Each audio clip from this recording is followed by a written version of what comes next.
What's up, guys? Thanks for joining me again in the shop. I'm Mike from Lucid AutoWorks, and I picked up one of these Harbor Freight tubing notchers to help out with a roll bar project that I just did. In this video, I just wanted to go over a minor adjustment that I made to get some better cuts, as well as show you some tips and tricks on how to use it.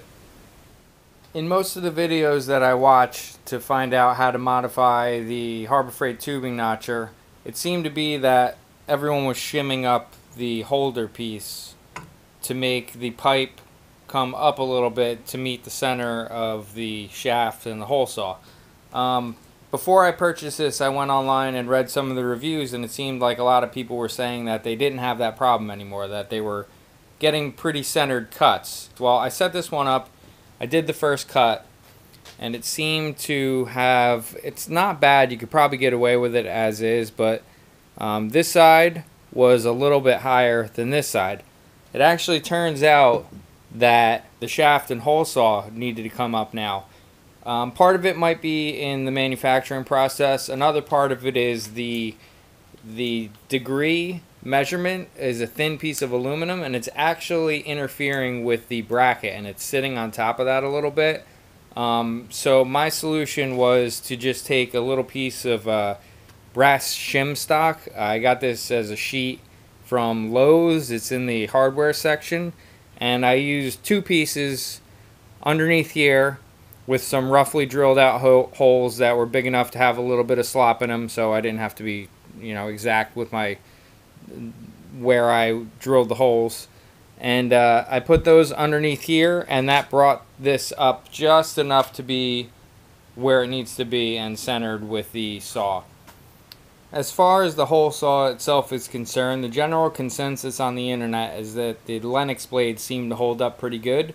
I use a 1.5 inch hole saw for a 1.5 inch pipe. I am using a little bit of a WD-40 for lubricant. If you're going to go ahead and TIG weld this, you might want to do, if you can find a finer tooth hole saw at a slow speed, dry, because you're not going to get any contaminants in the pipe. I'm just going to be MIG welding this, so I find that a slow speed with a cordless drill, I use a battery powered Cobalt drill. I haven't had any problems with the couple notches I've tried, and just run it at a pretty much as slow of a speed as I can get it to go without having the blade hang up at all. After doing a test cut, I've come to realize that the degrees are pretty accurate. They aren't that bad as it is. There is some, I have the two bolts loosened up, and you can see there is some play. And rather than just guess by eyeball or measurement or anything like that, I like to take a square, and I got the pipe I'm using clamped in there pretty good, and just bring it down and make sure that it's all squared up before I go ahead and tighten everything.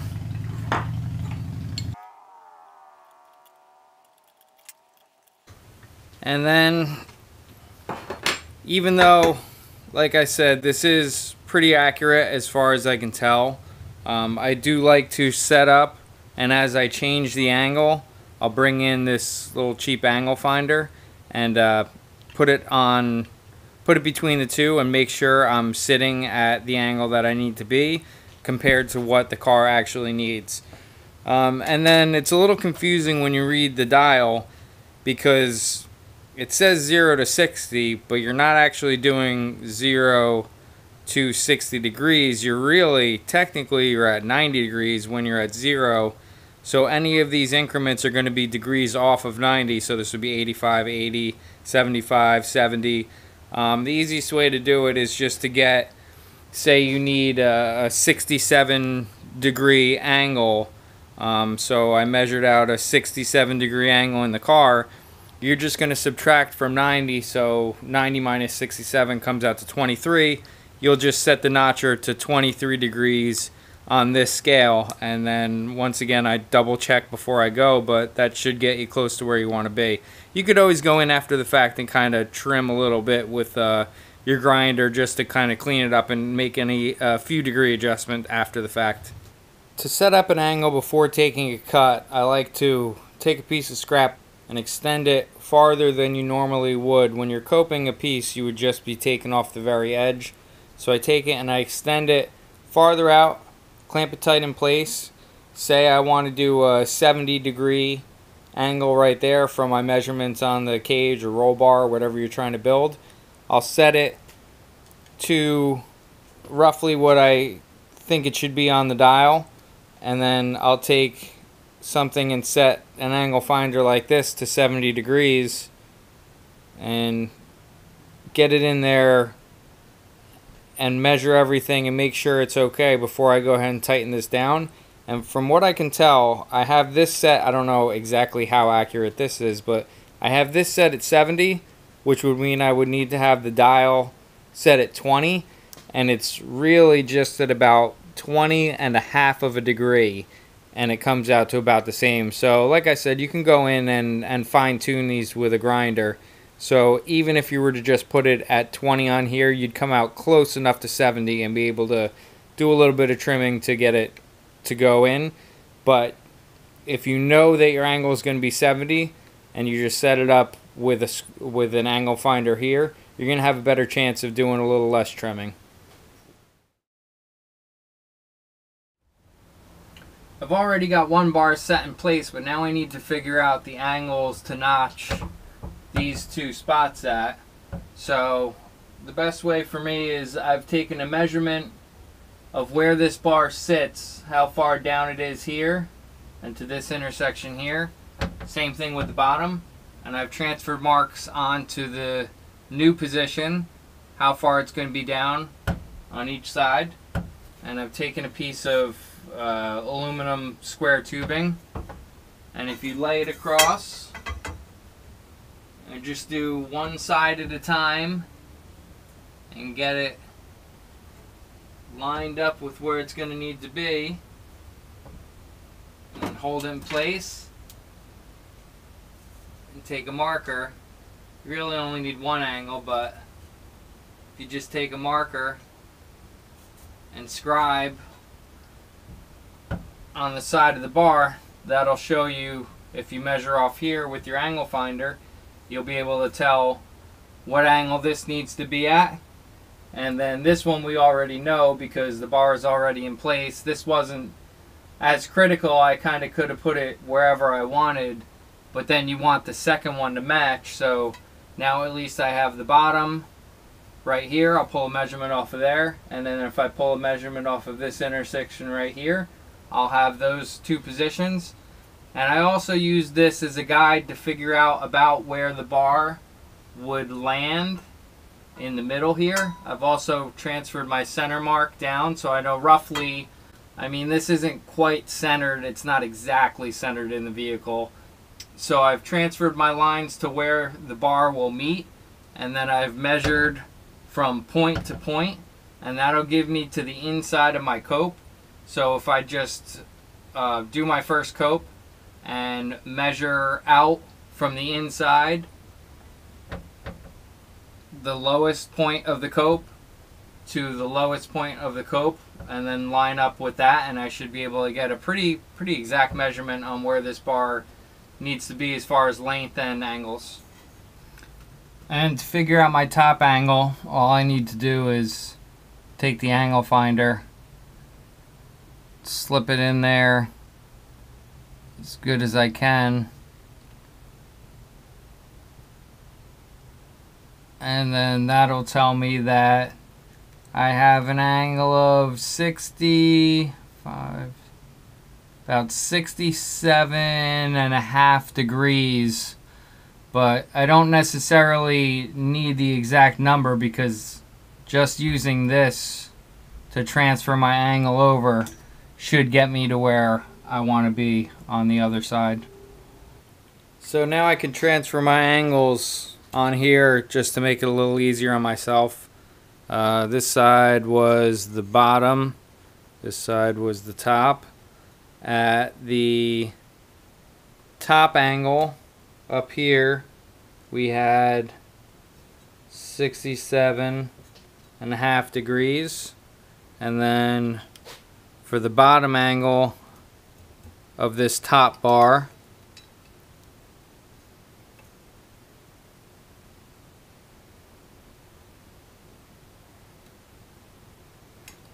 looks like we're at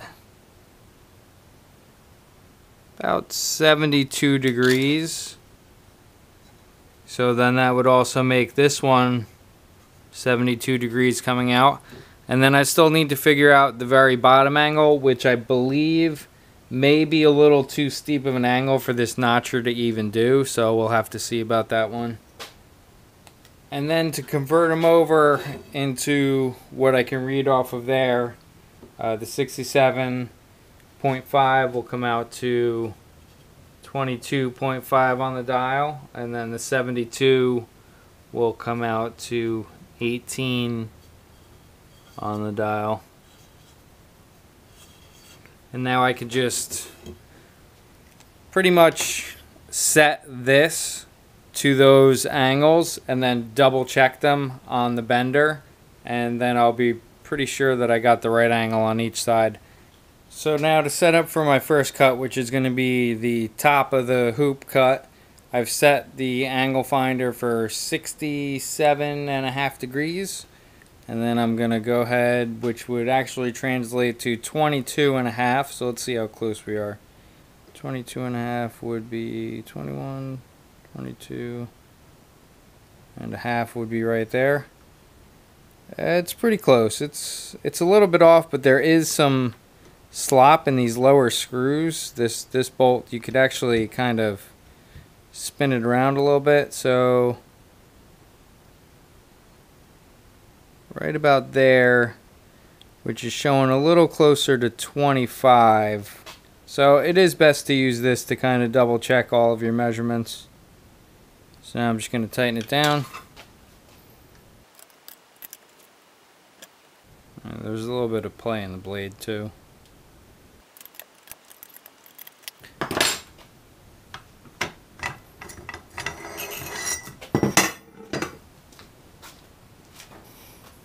So now I have the piece of tubing I'll be using, and I'm going to set that up.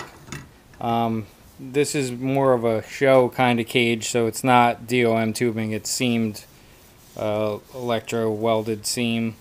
So I want this to be down, so I'm going to put this with the longer side of the cope in the down position, so that you'll see this will be the underside of the X. So let's get this roughly where I want it. And now just want to take off enough. I will have to trim the other end of this before putting it in, but I wanted to make sure I had more than enough rather than not enough.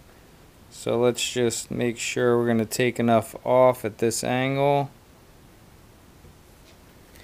Clamp it in tight.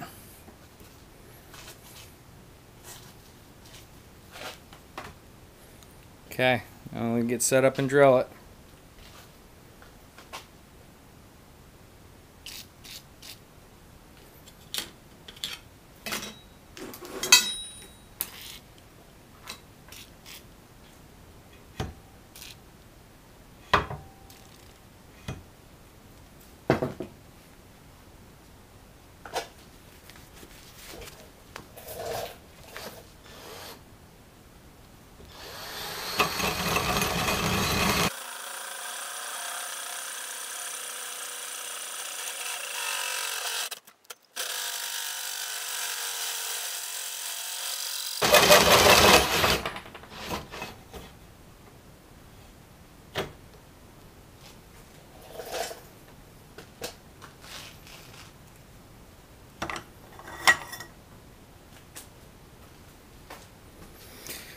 Alright, I'm just going to go clean it up on the flap disc, but it's not so bad.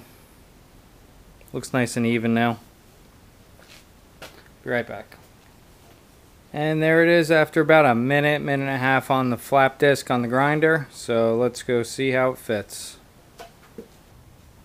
It sits nice on my mark up there, and it comes within the mark down there. Now I have it marked at 19.25. I think that's what I had. 19.25, where it should meet up, and it looks pretty good. I'm going to go ahead and transfer a line on there. Yeah, it should be a little farther.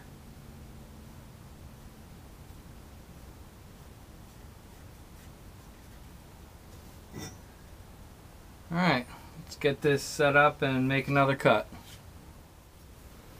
Alright, it took 2 cuts. I did one cut and then it wasn't quite enough, so I did a little bit more on a little steeper of an angle. And I'm pretty happy with the fitment right now.